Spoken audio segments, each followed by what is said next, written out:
Hello दोस्तों, आज आप राजीव प्रकाशन कक्षा 9 के प्रश्नावली 8.2 के पहले भाग में प्रश्न संख्या 1 से लेकर 3 तक के प्रश्नों का हल देखेंगे।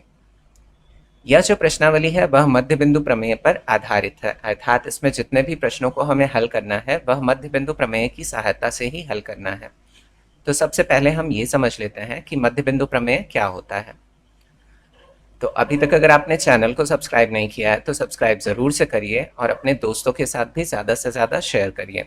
मध्य बिंदु प्रमेय को इंग्लिश में कहा जाता है mid point theorem. Mid point theorem. यह होता क्या है, इसके लिए एक त्रिभुज ड्रॉ कर लेते हैं और इसे नाम दे देते हैं ए बी सी। अब किन्हीं दो भुजाओं का हम मध्य बिंदु बना लेते हैं। भुजा ए बी का एक मध्य बिंदु है P और भुजा ए सी का एक मध्य बिंदु है Q। अब इन दोनों बिंदुओं को हम एक रेखा द्वारा मिला लेंगे। अब इसके सम्मुख जो भुजा है वह इसके समांतर होगी, अर्थात पी क्यू जो रेखाखंड है वह सम्मुख भुजा बी सी के समांतर होगी और उसकी आधी भी होगी। अर्थात अगर इसे लिखना हो तो पी क्यू समांतर बी सी और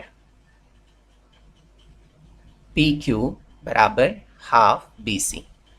तो यही होता है मध्य बिंदु प्रमेय।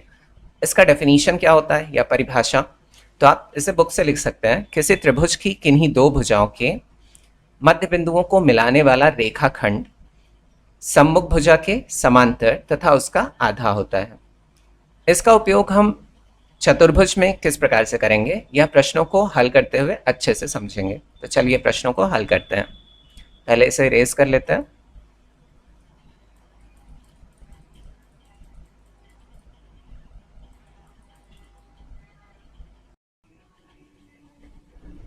पहला प्रश्न दिया है ABCD एक चतुर्भुज है जिसमें PQR और S क्रमशः भुजाओं AB, BC, CD और DA के मध्य बिंदु हैं। यह चित्र में दर्शाया गया है। AC उसका एक विकर्ण है। दर्शाइए कि पहला पॉइंट जो हमें प्रूव करना है वह है SR समांतर AC और SR बराबर हाफ AC। सेकंड पॉइंट है PQ बराबर SR और तीसरा पॉइंट है PQRS एक समांतर चतुर्भुज है। तो इसे चलिए हल करते हुए अच्छे से समझाता हूँ। जो दिया हुआ है वह नोट कर लेते हैं पहले।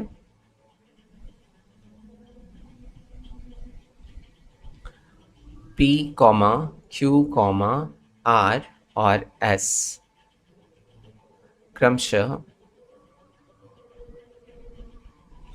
भुजाओं AB comma BC comma CD और DA के मध्य बिंदु हैं। मध्य बिंदु है। अब जो पहला पॉइंट हमें प्रूव करना है SR समांतर AC। अब अगर ध्यान से देखा जाए तो यह एक त्रिभुज में आ रहा है। कौन से त्रिभुज में? ADC। अब मध्य बिंदु प्रमेय का उपयोग करते हुए हम SR, ये दोनों मध्य बिंदु है ना, भुजा DC का मध्य बिंदु R है और भुजा AD का मध्य बिंदु S है। तो इसी की सहायता से हम ये पहला पॉइंट प्रूव कर सकते हैं SR समांतर AC और SR बराबर हाफ AC। तो पहले पॉइंट को प्रूव करने के लिए हमें क्या करना पड़ेगा? त्रिभुज ADC लेना होगा। ADC में जो दिया हुआ है वो नोट कर लेते हैं। दिया है बिंदु R तथा बिंदु S क्रमशः भुजाओं बिंदु R जो है वो DC का मध्य बिंदु है, DC, तथा बिंदु S जो है वो AD का मध्य बिंदु है, AD के मध्य बिंदु है।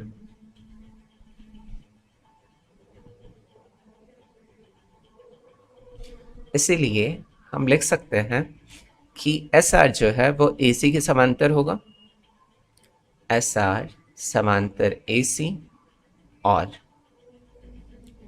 SR जो होगा वो AC का हाफ होगा, अर्थात आधा होगा। और यही हमें प्रूव करना है। तो इसे बना लेते हैं समीकरण नंबर 1 और समीकरण नंबर 2। और इसे किसकी सहायता से हमने प्रूव किया है? मध्य बिंदु प्रमेय की सहायता से। तो लिख लेते हैं मध्य बिंदु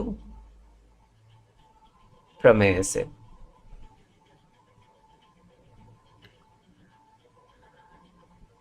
अब इसे समीकरण नंबर 1 और 2 किस लिए बनाया है? आगे चलकर हमें इनका उपयोग करना पड़ेगा आगे के जो पॉइंट्स हैं उन्हें प्रूव करने के लिए। अब सेकंड जो पॉइंट है पी क्यू बराबर है 7, उसे चलिए हल करते हैं नेक्स्ट पेज पे। यहाँ दूसरा जो पॉइंट हमें प्रूव करना है वह पी क्यू बराबर एस आर प्रूव करना है। तो इसके लिए मैंने फिगर यहाँ पर ऑलरेडी ड्रॉ कर लिया है जिससे कि समझाने में आसानी हो। तो पी क्यू जो है वो त्रिभुज ए बी सी में पड़ रहा है। तो सेकंड पॉइंट को प्रूव करने के लिए हम त्रिभुज ए बी सी लेंगे पहले। इसी प्रकार त्रिभुज ए बी सी में हम यदि लिखना चाहें पी क्यू समांतर होगा ए सी के, है ना, क्योंकि ये दोनों मध्य बिंदु हैं क्रमशः ए बी और बी सी के। और पी क्यू जो है वो बराबर होगा हाफ ए सी के। अब इसे बना लेते हैं समीकरण नंबर 3 और इसे समीकरण नंबर 4। अब देखिए समीकरण 2 जो है वो दिया है एस आर बराबर हाफ ए सी, और समीकरण नंबर 4 जो है वो दिया है पी क्यू बराबर हाफ ए सी। तो दायां पक्ष दोनों का बराबर है तो बायां पक्ष अपने आप बराबर हो जाएगा, और यही हमें सिद्ध करना है पी क्यू बराबर एस आर। तो यही करेंगे। समीकरण 2 और 4 की तुलना कर लेते हैं। समीकरण 2 तथा समीकरण 4 से पी क्यू बराबर एस आर बराबर हाफ ए सी, इसीलिए हम कह सकते हैं पी क्यू बराबर एस आर। इसे बना लेते हैं समीकरण नंबर 5। अब सेकंड पॉइंट को हमने प्रूव कर लिया है, अब थर्ड पॉइंट को प्रूव करेंगे। तीसरा पॉइंट पहले हम देख लेते हैं कि क्या दिया है। पी क्यू आर एस एक समांतर चतुर्भुज है। इसके लिए देखिए समीकरण 1 जो है एस आर समांतर ए सी है, और समीकरण नंबर 3 जो है वो दिया है पी क्यू समांतर ए सी। तो ए सी जो है वो दोनों में कॉमन है, इसलिए हम लिख सकते हैं कि एस आर समांतर होगा पी क्यू के। और देखिए इसके लिए हमने प्रश्नावली 8.1 में बहुत सारे प्रश्न हल किए हैं कि यदि किसी चतुर्भुज को हमें समांतर चतुर्भुज सिद्ध करना होता है तो उसके लिए यदि किसी चतुर्भुज की सम्मुख भुजाओं का एक युग्म बराबर किसी प्रकार से सिद्ध कर दें, ठीक, इन दोनों को बराबर व समांतर सिद्ध कर दें, तो यह क्या होगा?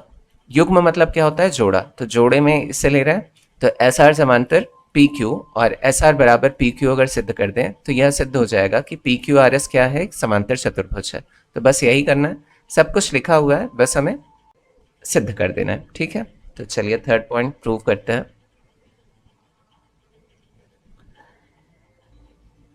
अब समीकरण 1 तथा समीकरण 3 से, जैसा कि मैंने बताया एस आर समांतर ए सी है और इसके बाद पी क्यू समांतर ए सी है, तो इसलिए हम क्या लिख सकते हैं? एस आर जो है वो पी क्यू के समांतर है, पी क्यू समांतर एस आर। तथा अब देखिए समीकरण 5 में ऑलरेडी हम प्रूव कर चुके हैं कि पी क्यू बराबर एस आर है, तो हमने ये सिद्ध कर दिया कि किसी चतुर्भुज की सम्मुख भुजाओं का एक युग्म बराबर है और समांतर भी है, तो इसलिए वह क्या होगा? समांतर चतुर्भुज होगा। तथा समीकरण 5 से पी क्यू बराबर एस आर आप लिख भी लेते हैं, चूंकि चतुर्भुज पी क्यू आर एस की सम्मुख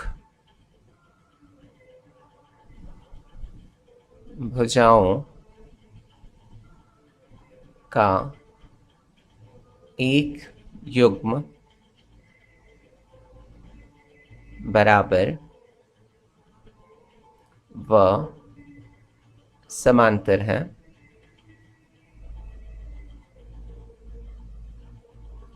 इसीलिए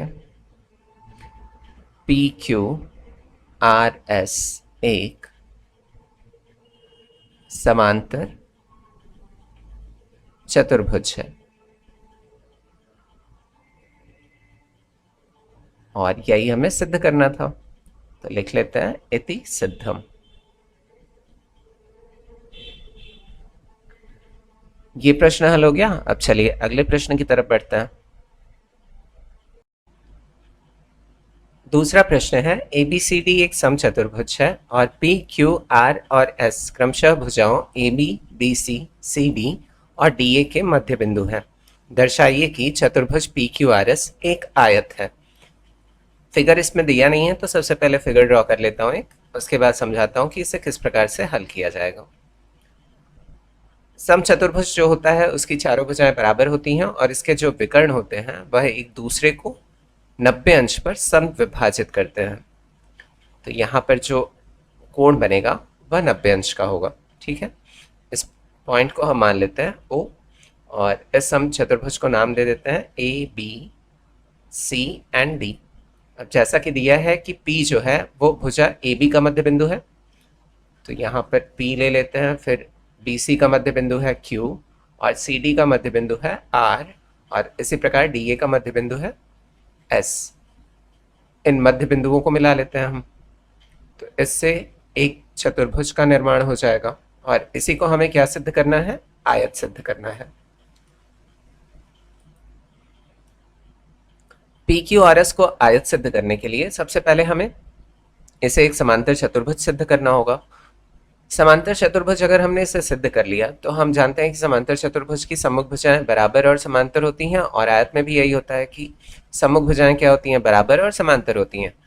तो ये तो सिद्ध हो जाएगा कि आयत, इसे लिख सकते हैं, लेकिन पूरी तरीके से नहीं लिख सकते हैं। इसके लिए इसके एक अंतःकोण को यदि हम 90 अंश का सिद्ध कर दें तो यह सिद्ध हो जाएगा कि यह एक आयत है। अब इसे किस प्रकार से करते हैं, चलिए हल करके समझते हैं अच्छे से। ठीक है, तो जो दिया हुआ है वो नोट कर लेते हैं।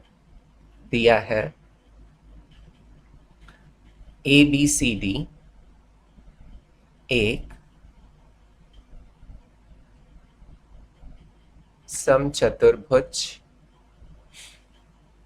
है और P, Q, R और S क्रमशः भुजाओं AB, BC, CD और DA के मध्य बिंदु हैं।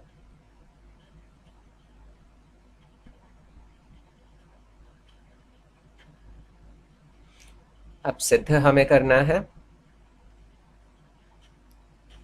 सिद्ध करना है चतुर्भुज PQRS एक आयत है।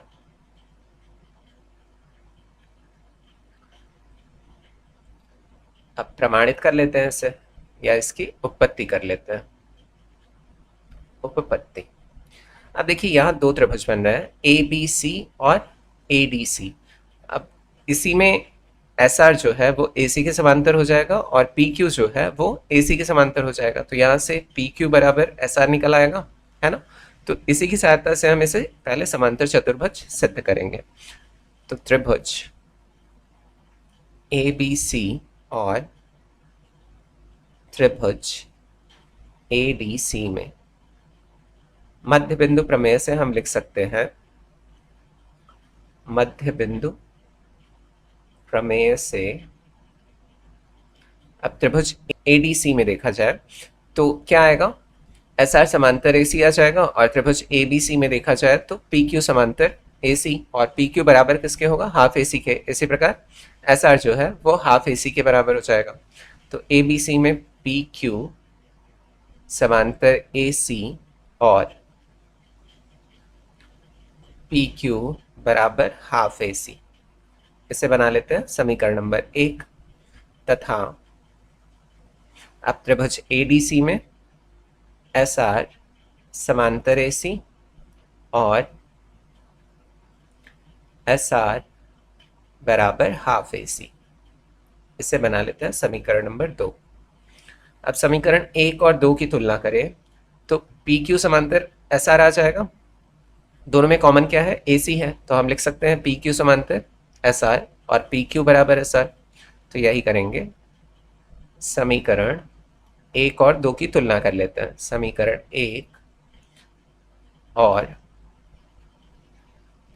समीकरण 2 से पी क्यू समांतर एस आर तथा पी क्यू बराबर एस आर बराबर किसके है, हाफ ए सी के है। इसीलिए हम लिख सकते हैं कि पी क्यू आर एस जो है वो एक समांतर चतुर्भुज है। प्रीवियस वाले क्वेश्चन में भी मैं बता चुका हूं कि यदि किसी चतुर्भुज की सम्मुख भुजाओं का एक युग्म बराबर और समांतर हो तो वह समांतर चतुर्भुज होगा। तो इसीलिए हम इसे डायरेक्ट लिख सकते हैं। इसीलिए पी क्यू आर एस एक समांतर चतुर्भुज है। समांतर चतुर्भुज है। अब यह तो हमने सिद्ध कर लिया कि पी क्यू आर एस एक समांतर चतुर्भुज है, लेकिन इसे आयत सिद्ध करने के लिए हमें किसी एक भी कोण को, अंतः कोण को हम 90 अंश का प्रूव कर दें। अगर मान लीजिए कि यहाँ पर कोण आर को मैं 90 अंश का प्रूव कर देता हूँ तो इसका सम्मुख कोण भी 90 अंश का हो जाएगा और इसके जो आसन्न कोण है वह भी क्या हो जाएंगे, 90 अंश के हो जाएंगे। हम जानते हैं कि आयत का जो प्रत्येक अंतः कोण होता है वह क्या होता है, 90 अंश का होता है। और समांतर चतुर्भुज तो ऑलरेडी हम इसे प्रूव कर चुके हैं, तो इसलिए ये क्या हो जाएगा, एक आयत हो जाएगा। तो इसके लिए यहां पर मैं एक चतुर्भुज ले लेता हूँ, इसे एफ मान लेता हूँ इस पॉइंट को, और इसे मान लेता हूँ ई। तो यहाँ से ओ ई आर एफ एक चतुर्भुज ले लेते हैं और इसे भी हम एक समांतर चतुर्भुज सिद्ध कर लेते हैं। तो इससे होगा क्या कि यहाँ जो कोण बन रहा है वह 90 अंश का है।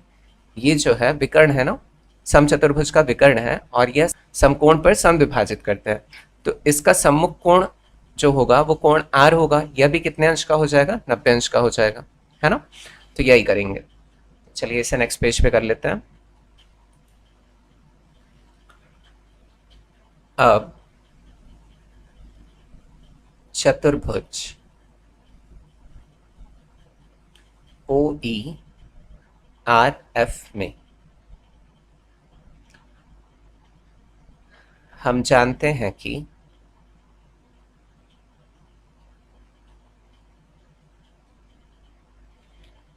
समचतुर्भुज के विकर्ण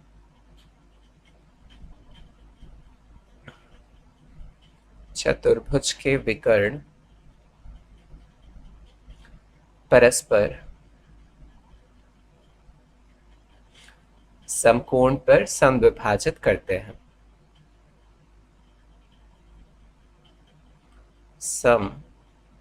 समविभाजित करते हैं। इसीलिए कोण ई ओ एफ बराबर 90 अंश। चलिए चित्र में देख लेते हैं इसे। यहाँ जो कोण बन रहा है कोण ई ओ एफ, तो ये 90 अंश का है ना। और फिर और आर क्यू समांतर बी डी। अब इसे भी फिगर में देख लेते हैं। आर क्यू जो है वो बी डी के समांतर है, इसीलिए हम लिख सकते हैं कि ओ एफ जो है वो आर ई के समांतर होगा। ये पूरी जो लाइन है वह आर क्यू इस पूरी लाइन के समांतर है, तो इसलिए हम आगे लिखेंगे कि आर ई जो समांतर होगा वो एफ ओ के समांतर हो जाएगा। तो यही लिख रहा हूं मैं। इसीलिए आर ई समांतर एफ ओ। इसी प्रकार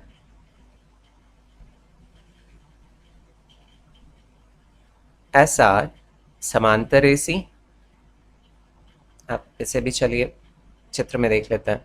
एस आर जो है वो ए सी के समांतर है, इसलिए लिख सकते हैं कि आर एफ जो है वो ओ ई के समांतर है, तो यही लिखेंगे हम। इसलिए एफ आर समांतर ओ ई। अब देखिए दोनों जो यहाँ पर जो चतुर्भुज है उसकी दोनों जो भुजाएं हैं परस्पर समांतर हैं, तो इसलिए हम लिख सकते हैं कि ये भी क्या होगा, एक समांतर चतुर्भुज होगा। तो यहाँ पर यही लिख लेंगे। इसलिए चतुर्भुज ओ ई आर एफ एक समांतर चतुर्भुज है।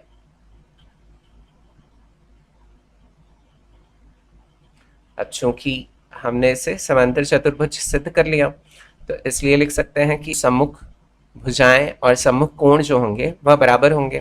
तो यहाँ एंगल ई ओ एफ के सामने जो एंगल है वो क्या है, आर या एफ आर ई, ये भी लिख सकते हैं हम, या सिर्फ एंगल आर लिख सकते हैं। तो यह भी कितना हो जाएगा, 90 अंश का हो जाएगा। यही लिखेंगे हम। अतः कोण ई ओ एफ बराबर कोण ई आर एफ बराबर कितना हो जाएगा, 90 अंश। अब इसका रीजन लिख लेते हैं। समांतर चतुर्भुज के सम्मुख कोण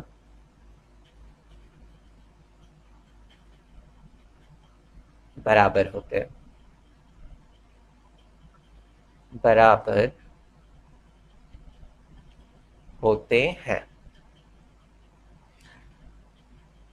इस प्रकार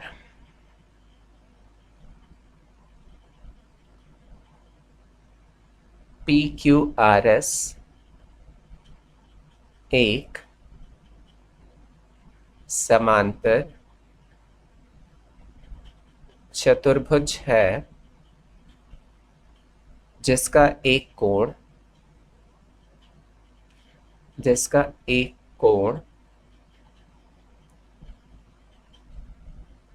कोण आर बराबर 90 अंश। अतः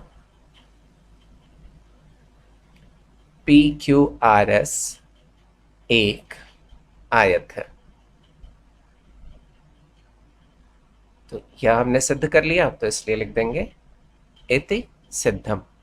देखिए इसे हल करने के मैंने 2-3 मेथड से इसे हल किया था, तो ये जो मेथड है थोड़ा मुझे आसान लगा, तो इसलिए इसी मेथड से मैं आपको बता रहा हूँ। और भी 2 मेथड है, उसकी सहायता से भी इसे हल कर सकते हैं, लेकिन वो काफ़ी लॉन्ग हो जाएगा फिर। ठीक है। अच्छा, यहाँ हमने जो सिद्ध किया है उससे हमें पता चल रहा है कि समचतुर्भुज के जो मध्य बिंदु होते हैं उन्हें मिलाने पर जो आकृति प्राप्त होती है वह क्या होती है, आयत होती है। तो ये भी याद रखिएगा पॉइंट। ठीक है, हो सकता है आपको काम आए आगे कभी। ठीक, तो ये प्रश्न हल हो गया। तो चलिए अब अगले प्रश्न की तरफ बढ़ते हैं।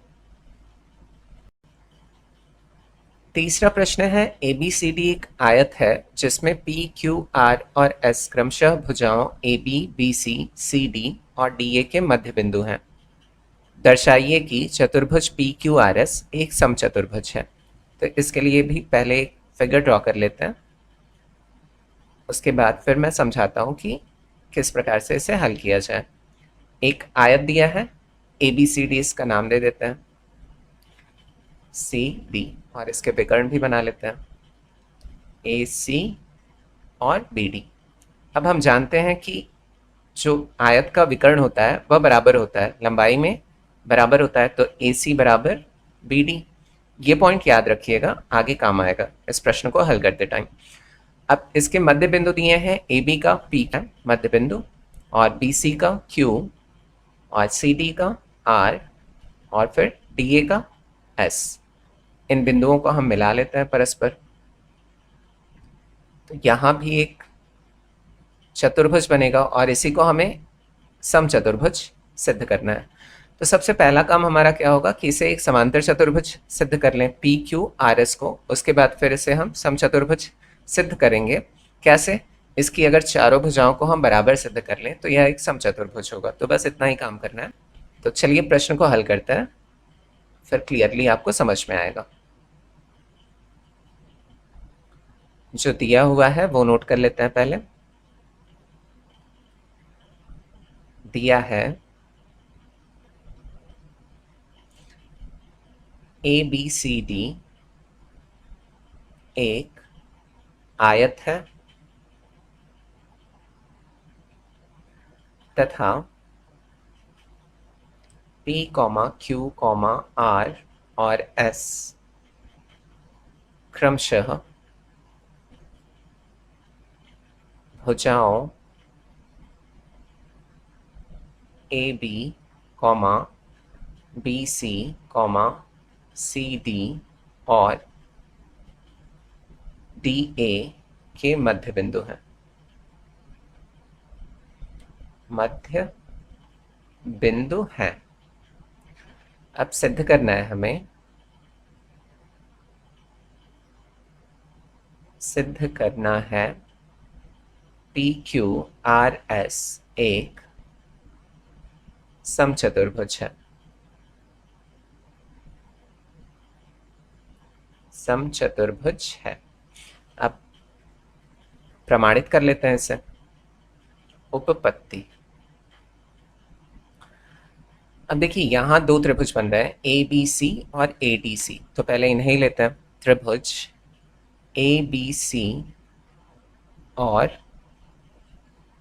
त्रिभुज ए डी सी में मध्य बिंदु प्रमेय का उपयोग करेंगे, तो इसलिए लिख लेते हैं मध्य बिंदु प्रमेय से। मध्य बिंदु प्रमेय से ए बी सी में पी क्यू जो है वो ए सी के समांतर होगा। पी क्यू समांतर ए सी और पी क्यू बराबर हो जाएगा किसके? हाफ ए सी के। इसे बना लेते हैं समीकरण नंबर 1। तथा ए डी सी में एस आर समांतर ए सी, एस आर समांतर ए सी और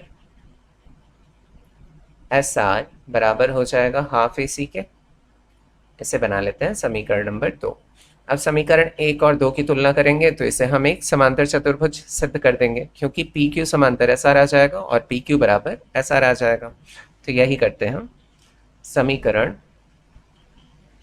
1 तथा समीकरण 2 से पी क्यू समांतर एस आर और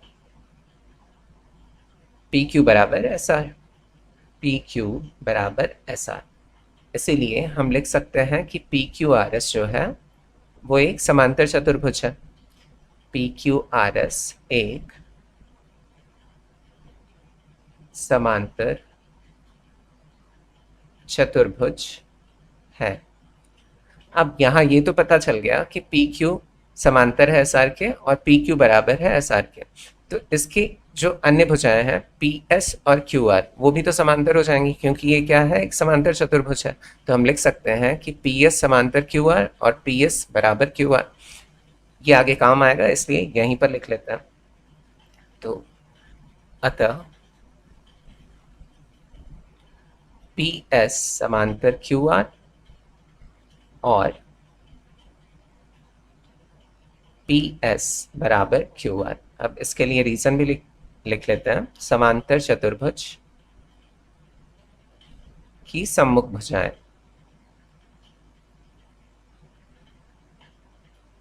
सम्मुख भुजाएं। अब इसे आप यहां समीकरण नंबर 3 बना लीजिएगा, ठीक है। अब देखिए यदि हमें इसे समचतुर्भुज सिद्ध करना है तो जो लगातार इसकी भुजाएं आएंगी उसे हमें बराबर सिद्ध करना होगा। तो अभी तक हमने सामने सामने की भुजाओं को लिया है, बराबर सिद्ध किया ना, पी क्यू बराबर एस आर। तो यदि लगातार भुजाओं को हम बराबर सिद्ध कर दें, जैसे कि पी एस बराबर अगर पी क्यू सिद्ध कर दूं तो ये प्रूव हो जाएगा कि यह एक समचतुर्भुज है ना। जैसा कि हम वर्ग में भी करते हैं, लगातार जो भुजाएं आती हैं या आसन्न भुजाएं जो होती हैं उन्हें अगर हम बराबर सिद्ध कर दें तो वह वर्ग सिद्ध हो जाता है। तो इसी प्रकार से समचतुर्भुज को भी हम सिद्ध करेंगे। तो इसके लिए यहाँ पर एक बार हम ले लेते हैं त्रिभुज बी डी सी। तो बी डी सी में क्यू आर जो होगा वो बी डी के समांतर होगा। और क्यू आर बराबर क्या हो जाएगा, हाफ बी डी। जैसे यहाँ अगर लिखूँ मैं क्यू आर बराबर हाफ बी डी। अब शुरू में ही मैंने बताया था आपको कि जो आयत होता है उसके विकर्ण बराबर होते हैं, तो ए सी बराबर बी डी, ये बताया था मैंने आपको। तो बी डी की जगह मैं क्या लिख सकता हूँ, ए सी लिख सकता हूँ। तो ये हाफ ए सी हो जाएगा ना, तो क्यू आर बराबर क्या हो जाएगा, हाफ ए सी के। और हाफ ए सी किसके बराबर है, पी क्यू और एस आर के बराबर है, तो इसलिए पी क्यू बराबर क्या हो जाएगा, एस आर। और एस आर के बराबर क्या हो जाएगा, क्यू आर। और क्यू आर किसके बराबर है, पी एस के बराबर है। तो चारों भुजाएं आपस में क्या हो जाएंगी, बराबर हो जाएंगी। और इसी की सहायता से हम क्या सिद्ध कर देंगे कि यह एक समचतुर्भुज है। तो अगला काम यही करेंगे हम, ठीक है। तो नेक्स्ट पेज पे कर लेते हैं इसे। त्रिभुज बी सी डी में क्यू और आर क्रमशः भुजाओं बी सी और सी डी के मध्य बिंदु हैं, मध्य बिंदु हैं, इसीलिए क्यू आर समांतर बी डी और क्यू आर बराबर हो जाएगा हाफ बी डी के। अब इसे बना लीजिए समीकरण नंबर 4। ये मध्य बिंदु प्रमेय से हुआ है, तो मध्य बिंदु प्रमेय लिख लेते हैं इसे, मध्य बिंदु प्रमेय से। और ए सी बराबर बी डी, जैसा कि मैंने स्टार्टिंग में ही बताया था, आयत के विकर्ण बराबर होते हैं।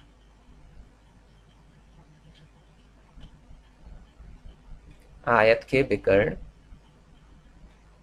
बराबर होते हैं, इसीलिए क्यू आर बराबर हो जाएगा हाफ ए सी के।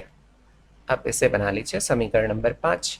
अब यदि मैं सारे समीकरणों की तुलना करूं, जैसे कि समीकरण 1, 2 और फिर 3 और फिर, वैसे 4 की तो आवश्यकता नहीं है, सिर्फ 5 की आवश्यकता है। यदि समीकरण 1, 2, 3 और 5 की तुलना करूं तो यहाँ से हमें मिल जाएगा, जैसा कि मैंने बताया, पी क्यू बराबर एस आर। और क्यू आर किसके बराबर आ रहा है, इन्हीं के बराबर आ रहा है। और क्यू आर किसके बराबर है, पी एस के। तो इसलिए हम लिख सकते हैं पी क्यू बराबर एस आर बराबर पी एस बराबर क्यू आर। और ये समचतुर्भुज सिद्ध हो जाएगा, क्योंकि चारों भुजाएं क्या हैं, बराबर हैं। समीकरण 1, 2, 3 तथा 5 से पी क्यू बराबर क्यू आर बराबर एस आर बराबर पी एस। अतः पी क्यू आर एस एक समचतुर्भुज है।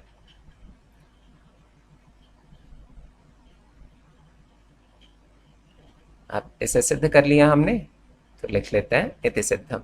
अब इससे एक बात यह भी पता चलती है हमें कि आयत के मध्य बिंदुओं को मिला दें तो प्राप्त आकृति क्या होगी, समचतुर्भुज होगी। तो ये पॉइंट भी आप याद रखिएगा। तो आज का ये लास्ट क्वेश्चन था, तो आज के लिए बस इतना ही। थैंक्स फॉर वॉचिंग वीडियो, फिर मिलते हैं नेक्स्ट वीडियो में। Take care, bye bye.